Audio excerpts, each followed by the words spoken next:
let's start our mind meld right at the start of the show with Tony Arterburn. Live long and prosper. Promise. How are you, Tony? Remember.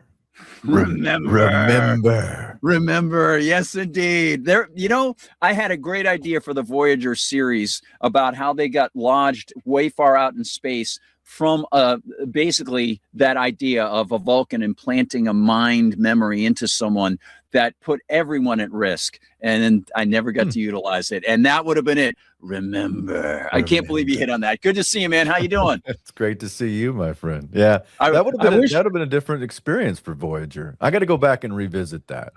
Yeah, they had some great episodes. Like I said, one of the best parts of Voyager was that I'd go down and hang out with some of my friends who were the guards at the studio gates, and they were the guards who escorted Jerry Ryan from the exterior into her dressing room, and so I got to walk with them next to Jerry Ryan in that leotard. So, oh man, all right, it was very inspirational. 7 of 9.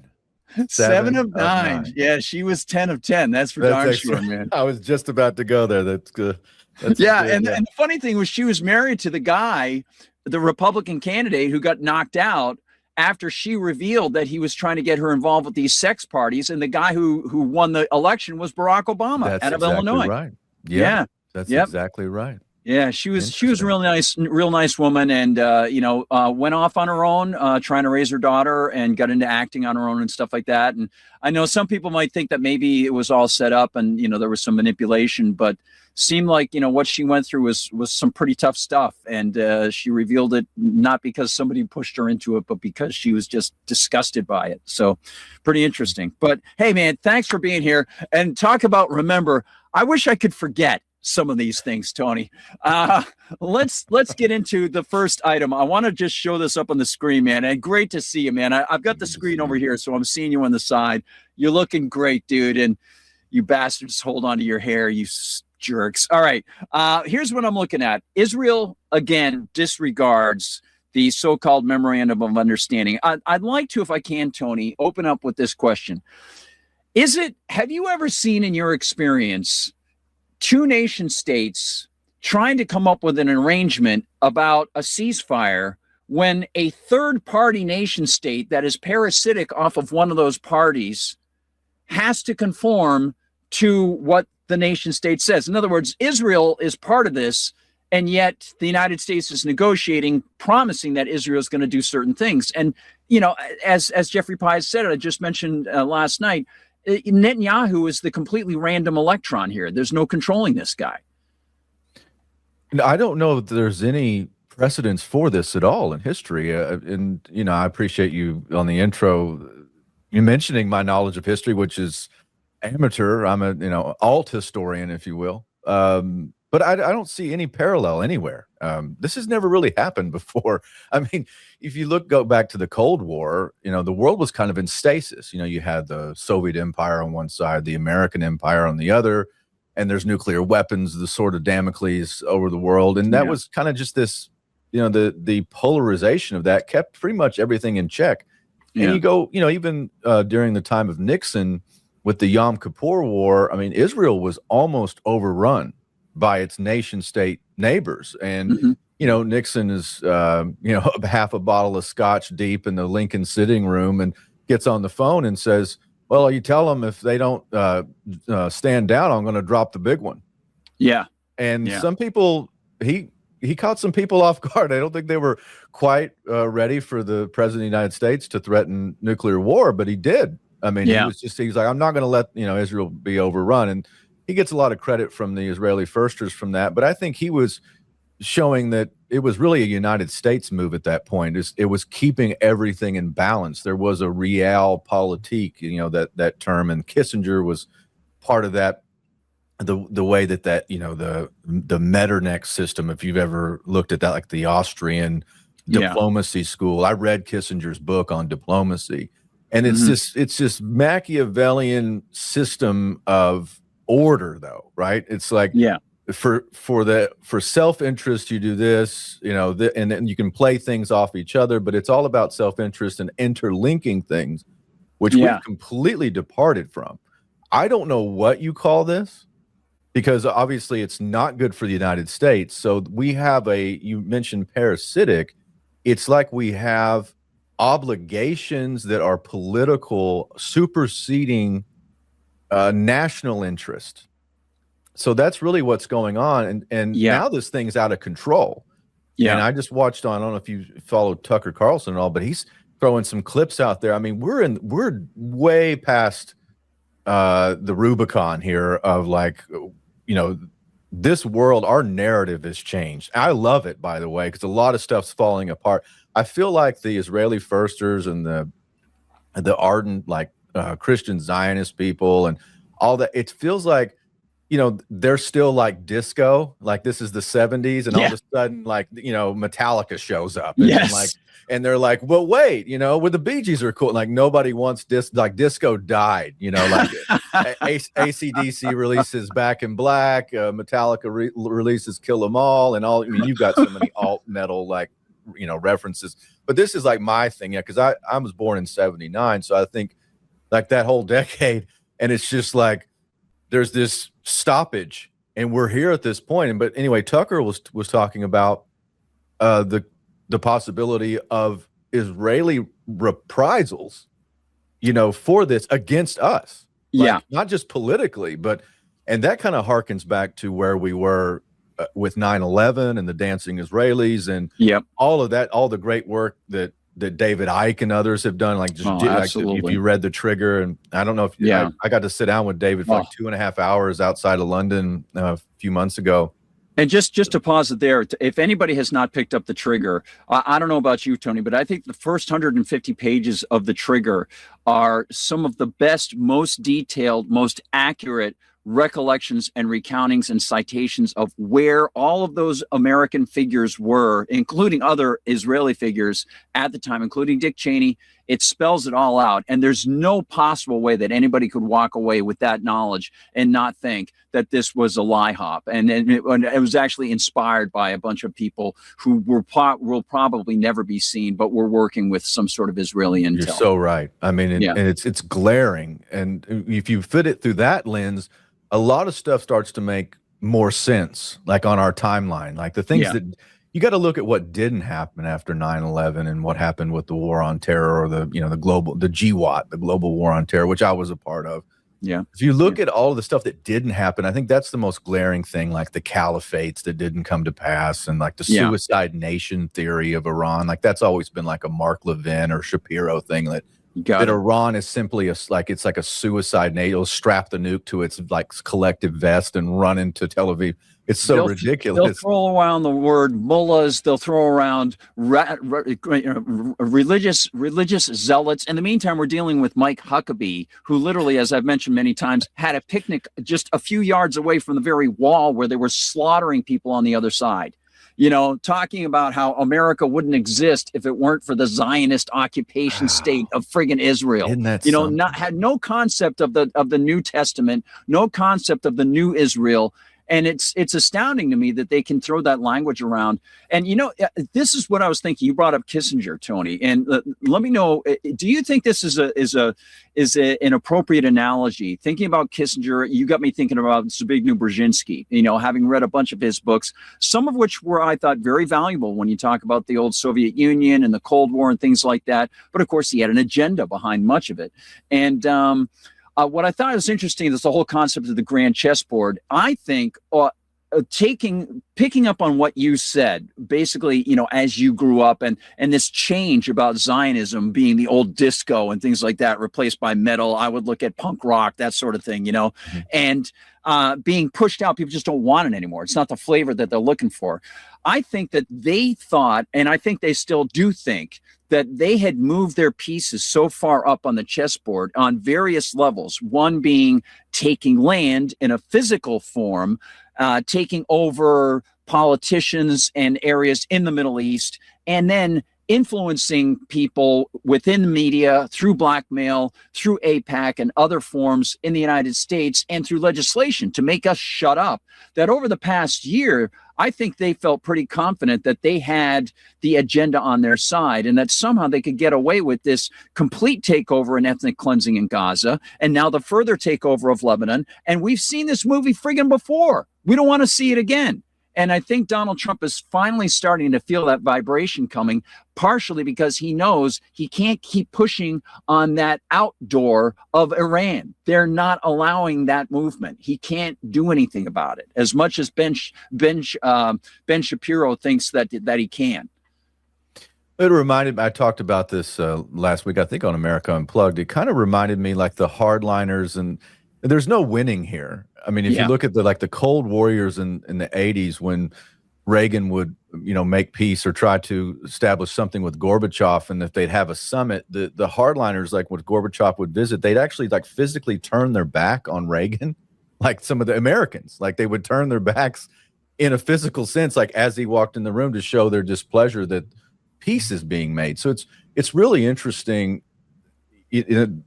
The political calculations that Trump had to make, I don't know what was going through his head, if anything. I just don't know. I mean, the simulations had to show that this was going to be the outcome: the closure of the Strait of Hormuz, the pressure on the economy, the fact that Iran can withstand, decapitating whatever leaders that you decapitated. They just replaced them with something else. The people didn't get behind it. There wasn't this internal revolution or anything like that. So all the calculations are completely off. But there is this sense of like a bridge too far. Yeah. We went way too far. I think that they tried post October 7th, Gard. I think the issue here has been like you have to garner some public sympathy, which they completely lost. They lost hearts and minds with the occupation of Gaza and the treatment there and the over the top, and then you get rhetoric like from people like Kushner, floating this idea of like, let's make a resort town out of it, and it's a real estate deal, and the whole thing just completely, all the narrative fell apart. And I think at the end of the day, this was a desperation move, for the waning power of Zionism's influence on the American body politic, and generationally, which you can see it slipping in the polls. You can't get that back. No way. This has been, it's been under the radar for a long time. I mean, if you go back 10 years and me and you were having this conversation, we're so far on the fringe. By the way, we would have had it anyway, but we've been so far on the fringe. But 10 years ago, it was just accepted. If you're on the right, if you're in conservative media, then you've probably been flown out to Israel or something. Like if you're big enough, you got enough followers, and you pay tribute, you go to the wall and all that stuff. You get shown around. And that was the thing. And now that's falling apart. Yeah. So I think this is there's some cues here that's also dangerous, that there's desperation built into the timeline, the advancement of it. And let's be honest, what really threatens Israel? Well, it's nation states. And they can't do whatever they want if their neighbors also have the weapons that they have. Like if Iran has a nuke, right? And by the way, they signed the Nuclear Non-Proliferation Treaty. We've gone through this stuff before. You got it. Yep. And it doesn't mean they're a great actor on the world stage, but you can, like, when Iran is garnering sympathy, it's like you've done something wrong. Like clearly we've just miscalculated all this. This doesn't have any of the fingerprints of larger national interest on it. That's what I always thought was interesting about this move. We're not seeing the benefits of American power being exercised here. We're actually seeing a blowback and the consequences, and I think we'll have far-reaching consequences for our ineptitude and inability to turn this. And so we've emboldened a lot of things. That's why it's like Sun Tzu was correct. The highest victory is not fighting. Like if you can win psychologically, if you can win through strategy and skullduggery and all the things that we used to be good at, then that's a much better. But we put ourselves in a really bad situation. And, I hope that a lot of my calculations are wrong, and that we can go back to at least the world working at some level, with oil going back, into the mid 70s, which is great. Just taking some pressure off the average consumer, putting some certainty back into the markets. But the damage the damage is really bad. I mean, we've really screwed up here, not only geopolitically but economically, and yeah. But I do think on a long enough timeline, we're seeing the waning power of the influence here. And I don't know what I mean, how much politics is real anymore, but I do think that, the midterms coming up, I think they had somewhat of an effect because we're in June, so things are really heating up. I have to think that they're calculating, what this was going to look like if we're in September and gas prices are continuing to go up because the strategic reserve is almost depleted. Absolutely. And so there's so many things here. This has to stop at some level in order for there to be any political survival for the current regime.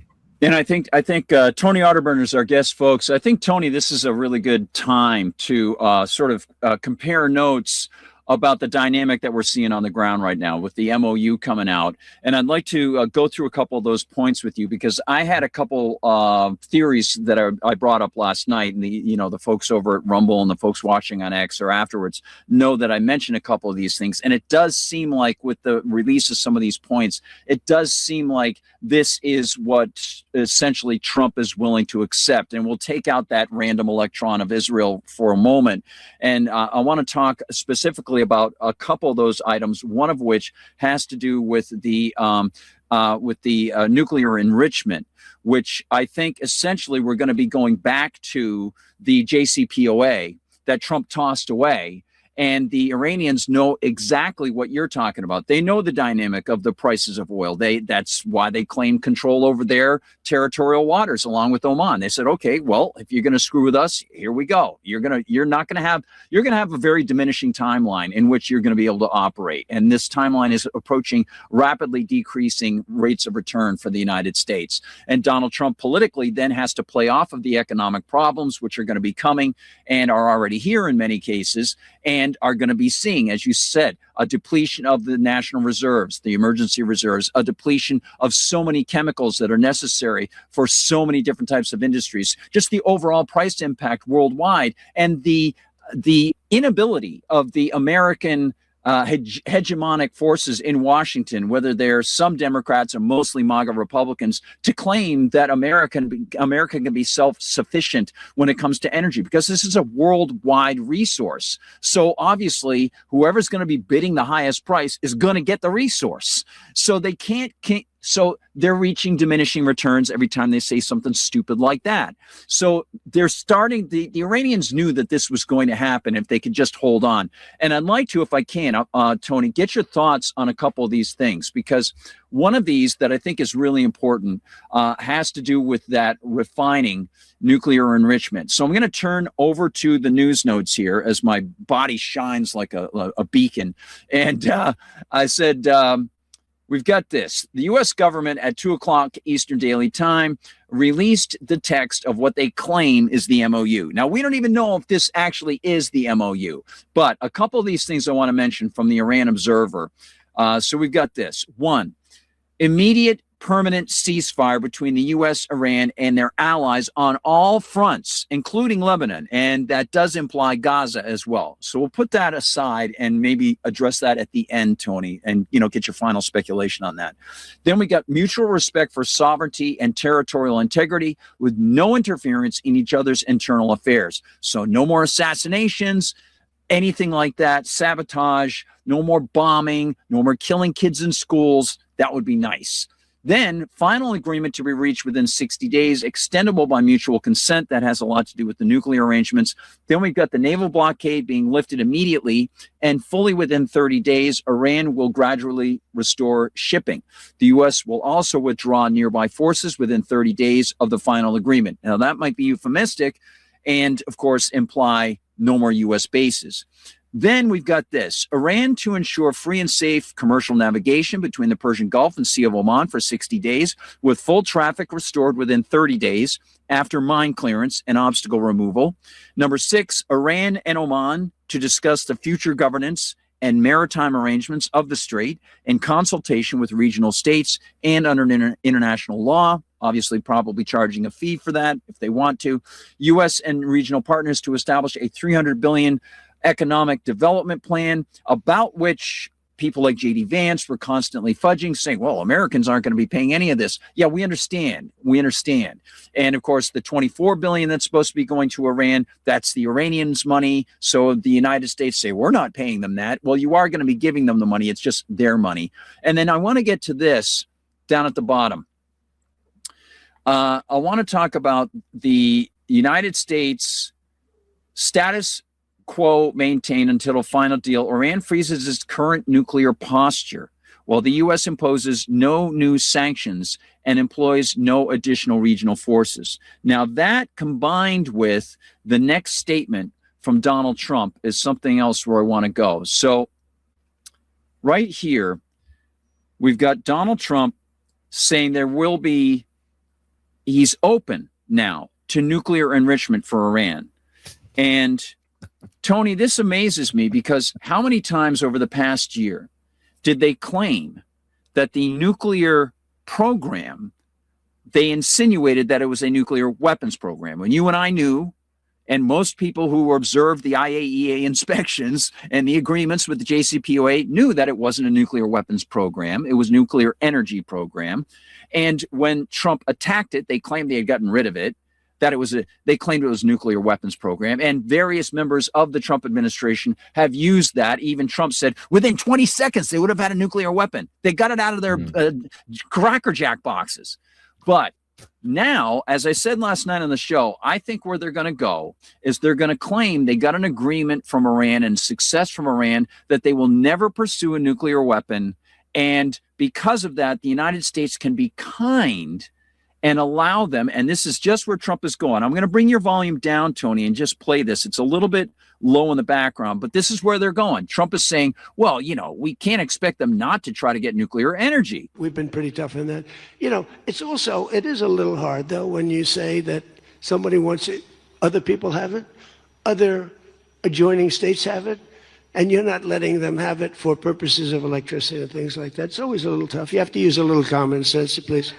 We've been pretty tough. So, in other words, precisely what they were going with before, and Trump attacked, he's now saying, well, we're going to allow this after they've given everybody the charade that they've stopped a nuclear weapons program. What are your thoughts about that? And do you think that it'll end up being about the 4% refining rate of what the JCPOA had, essentially? You mentioned, the original agreement, even under Obama, and the stasis that we had with that was much better. Obviously, like all of these are the consequences of these actions that we've taken since February 28th are just disastrous. You think about where we are now, which is, it was never about nukes. Not really. No, not really. This was a neocon experiment. This was self-interest on the behalf of Israel to do with impunity what they want in the region. In regards to Iran, it's not about survival. It's about dominance. It's about being the only nuclear power in the region.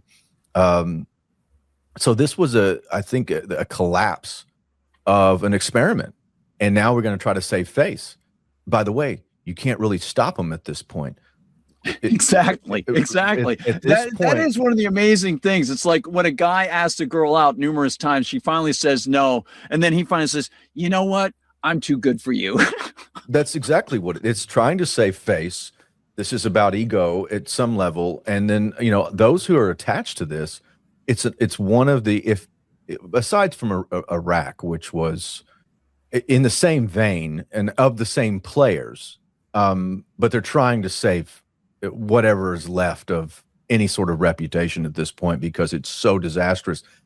You'd have to commit in order to change regime in Iran, which is always the fallacy of neocons. They believe they worship the democracy, whatever that means to them, as a god. Like to them, that is the answer. Like revolutionizing and democratizing mankind. That was always a phrase that came up during the Bush administration. He called them with Crowdhammer and Crystal. He called them the Bomber Boys. That's what George W. Bush called them, the Bomber Boys. Imposing democracy. What a wonderful oxymoron, Right. Just this imposition, which is, it has its roots in Trotskyism, which Trotsky was a Marxist and a revolutionary, bloodthirsty, by the way. And that's where they get their intellectual roots. I mean, if you fuse that with political Zionism, and I'm talking not just, a homeland for the Jews, but I'm talking about like the supremacy of that and the political supremacy of that as an experiment. You fuse all those things together. They believe that in their feeble mind, I don't know, and this must be, ego and disastrous ideology, Guard. I mean, if you think about it, they really believed probably somewhere deep down that they could affect regime change. If you looked at what was leading up to our strike on February 28th, and by the way, we were at the negotiation table because Iran didn't want to face, possible decapitation. They didn't want to go through the war. So there was this, and they had, negotiating team. They had so much they were willing to give up, and to codify, because Trump had, like you mentioned, had scrapped the old agreement under Obama.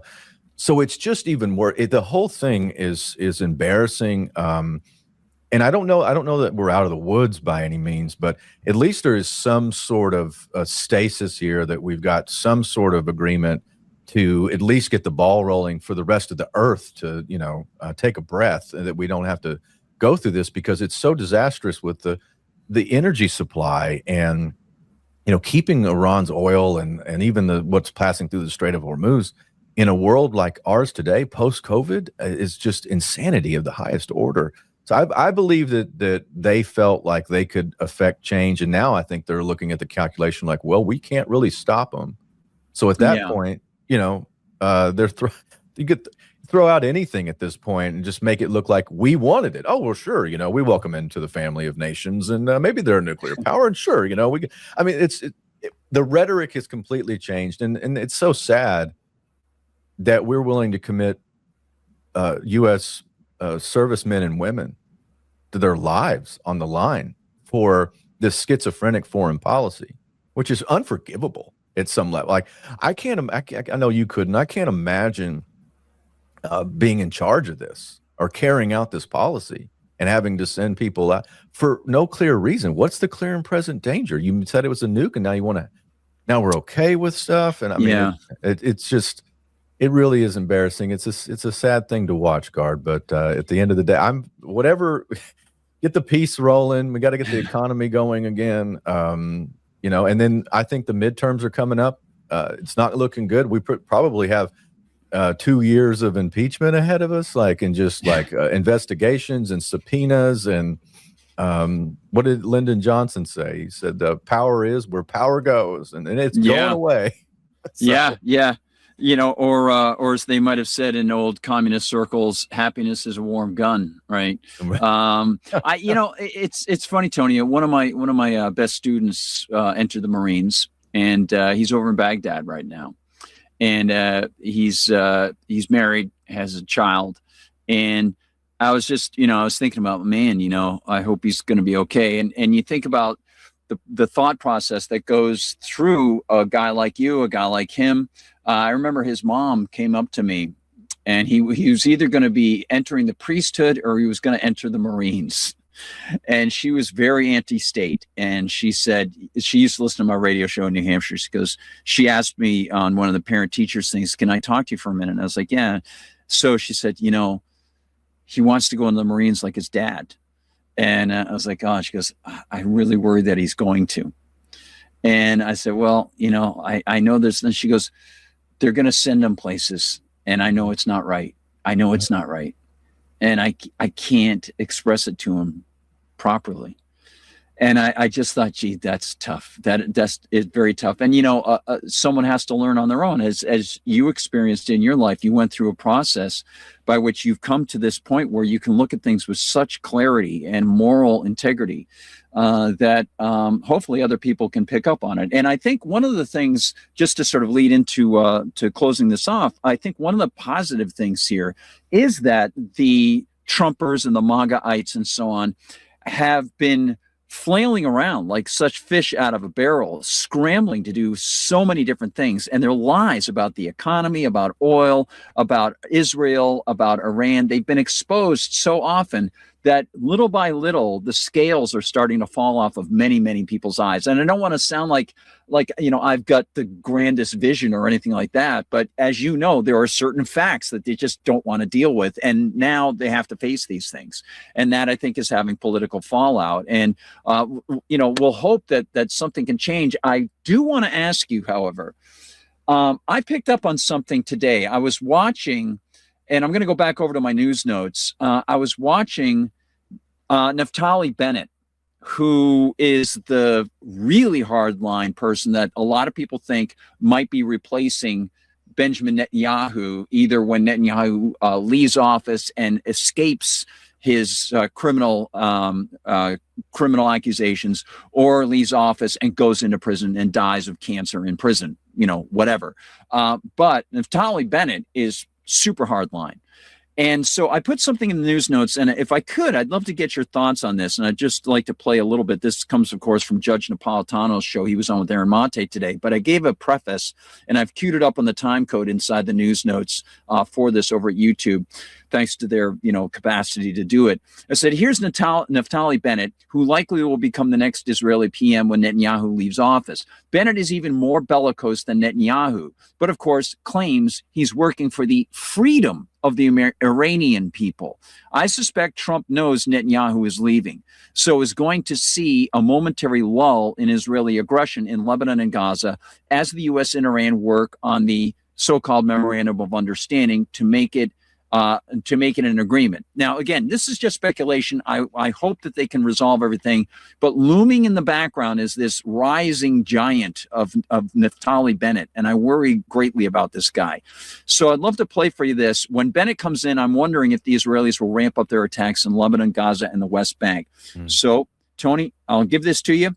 Final thoughts from the paratruther. Here's Aaron Mate and the judge with this.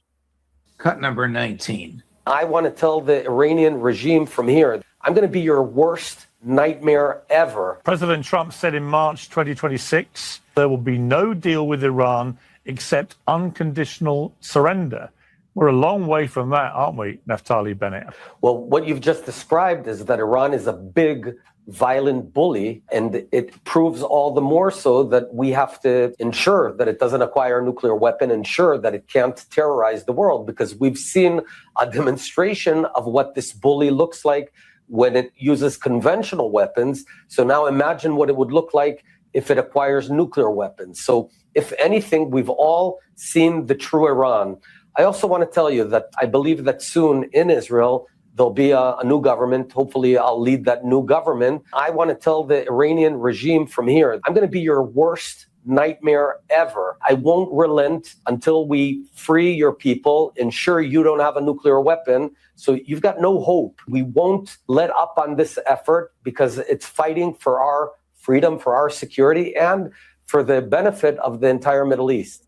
Now, Tony, obviously, some of that served up for the Israeli audience as he gears up for some sort of political run. But so many lies in there coming from a guy in a nation state that has nuclear weapons, got them through espionage, and is not open to inspections, accusing the Iranians of being the bullies when Iran is surrounded by bases that the United States has used to support Israel, and Israel is the expansion terrorist state. It just blows my mind. What are your thoughts about the prospect that I mentioned, that perhaps Trump is going to be playing a game for a while until there can be enough of a shift in in Israel, that a new Israeli guy comes in, Trump can claim, oh, we just can't control this guy, and the attacks start all over again in places like Lebanon, Gaza, and so on. And Trump can say, well, I'm out of it. We got an agreement with Iran, and there's nothing I can do. Well, from a military term, you would say cut sling load. You have to distance yourself. If there's a new regime and this is what you're going to see behind it with Bennett, there's no good path there. Great nations don't talk like that. Great leaders don't talk like that. And we go back to we were the height and the zenith of American power. The president was John F. Kennedy. That was really after post-World War II, height of the Cold War. You had Kennedy and Khrushchev. Khrushchev took his shoe off at the podium of the UN and beat the podium and said, "Well, we're going to bury you. Your children will grow up into the yoke of communism." Well, we buried him. But our president, who the deep state murdered, used rhetoric, high rhetoric about peace, that we all breathe the same air. We all cherish our children's future and we're all mortal. That's a great power. So you're talking about a flailing, dangerous, nuclear-armed country that has major political influence, albeit waning in the United States. Dangerous times, Gard. I mean, there's really to suss out what the goal here is. I mean, you have the apocalyptic people want to build the third temple. You have was it Seymour Hersh that wrote the book that talked about the Samson option? Yeah. All this is crazy stuff, right? That's not what great nations do. It's not what builds civilization. We got to have major pushback on rhetoric like that. I mean, and again, the Iranians do similar stuff. I'm not giving them a pass, but we got to see what's actually, who are the players that are sabotaging peace. If the United States makes an agreement and Israel violates that agreement to keep tensions rolling and no agreement can be made, then we have a proxy, or an enemy, unofficially. I mean, at some point, that's what you got to look at them as. It's like, this is an adversary who's causing a delay and throwing a wrench into the peace process. So the best thing that the United States could do is completely say, you're on your own. Like, make that call. That's not good enough to, have an angry phone call with Benjamin Netanyahu. It needs to be official policy. Like, and you that guys brings make the decision. You are on your own. Oh, yeah. I was going to say, Tony, that brings in thoughts about NDAA Section 224, which has now been named Section 219, and then the Senate Intelligence Authorization Act under Cotton and Section 622, that obviously on the intelligence side of things, I've been expressing this, and a couple other people brought this up. I was pleased to see Max Blumenthal sort of run along the same parallel lines I've been thinking about, because he was looking at things like Honduras, the Zedes, and the influence of the Zionists over there, and what seems to be a connection with a lot of these giant big tech firms on the intel side to get these corporate fascist ties going. And as you know, as I've mentioned before, the NDAA side of things, seeing the military side of it, what they want to do is essentially very similar to what they've seen with the closure of the military bases. Because they are so important for so many states resist them being closed. So the Israelis saw that template, I think, and they know that if they can get involved with being a job support structure inside states, they're never going to be shut down with this new idea of tying it in behind the scenes without actually overtly saying we're going to give X amount of money to Israel. They'll just be Israeli corporations that are tied to America, whether it's on the Senate side with Intel or it's on the House side with military contracting. And I think that is an extreme danger. And I think that the Israelis sensed very clearly, I'm not saying anything that's not obvious, they sensed this change in the wind from warmth and appreciation for the great Israelis in a Mike Huckabee type way to recognizing the stark clarity of the fact that they're a genocidal occupation state, and people don't like that. So they're trying to slide themselves in. You can see the trial balloons of the state itself fighting that. I mean, you can see there's a chasm and a gulf between certain factions inside of our own state, where on one headline, literally in the same day, where there's a congressman that proposed a military alliance and building that into the National Defense Authorization Act, as you mentioned, and at the same headline, the Central Intelligence Agency and intelligence community was saying that Israel was clearly violating national sovereignty and security by spying on us. Yeah, like there was like two headlines in the same day that were counter-opposed to each other. So I think there's a lot of that. You have to look at what language is like inside the realm of foreign policy, and we're not of one mind here when it comes to that. And I think the future, if you're looking if you're looking at trends, boy, I would run as far away from that camp as I could. Like, it's just going to be the bygone. It's the disco era, baby. That's what it is. Well, Tony, thank you so much for joining us. And next time we get together, we'll talk a little bit about the new Fed chair And the news today that it looks like they might either be keeping rates the same or raising rates, and the effect that that can have on the economy. But I really appreciate you coming in. You know, I know that you're working during the day, you're doing all sorts of things. You got multiple offices, and you're looking at the news. And I know the folks over there, you know, the folks over at Rumble, you know, they're talking about Wise Wolf, they're talking about money, talking about percentages and things like that. I'm going to be hopefully able to promote even more the Wolf Pack. It is a great idea. As you know, many people talk about Wolfpack, whether it's connected with the David Knight Show or others who know you, and they're incredibly satisfied. So I hope they'll go to, why don't you mention how they can find you online, and of course, where they can find the company online as well.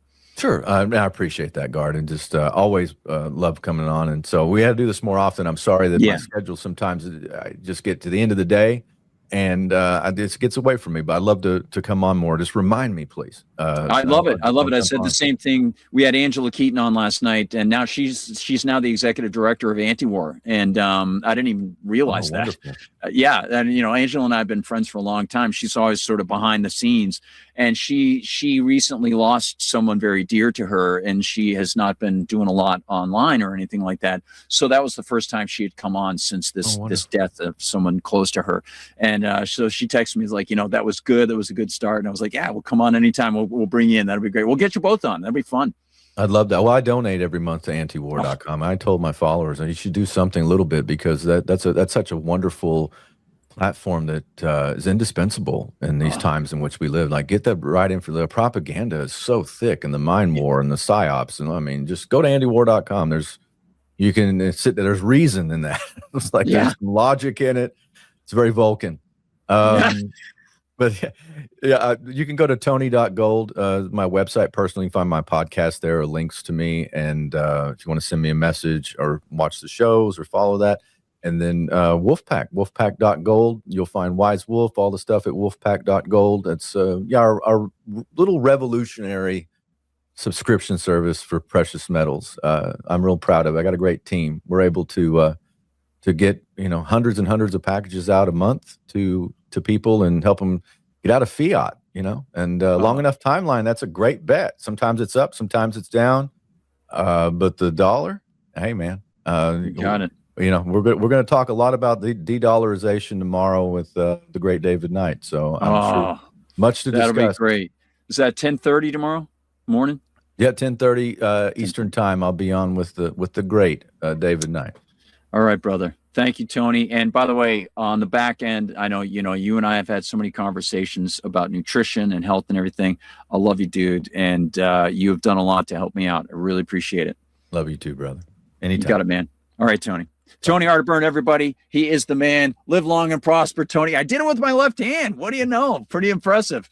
Well, maybe not that impressive. All right, let's do a little something with our farewell to Tony and get some of your comments. We're going to go to our Vulcan Mind Meld outro. And of course, it is the Liberty Conspiracy Mind Meld theme. If you want to check out the Mind Meld that we had with Angela Keaton, that is a separate video now over at the Rumble channel.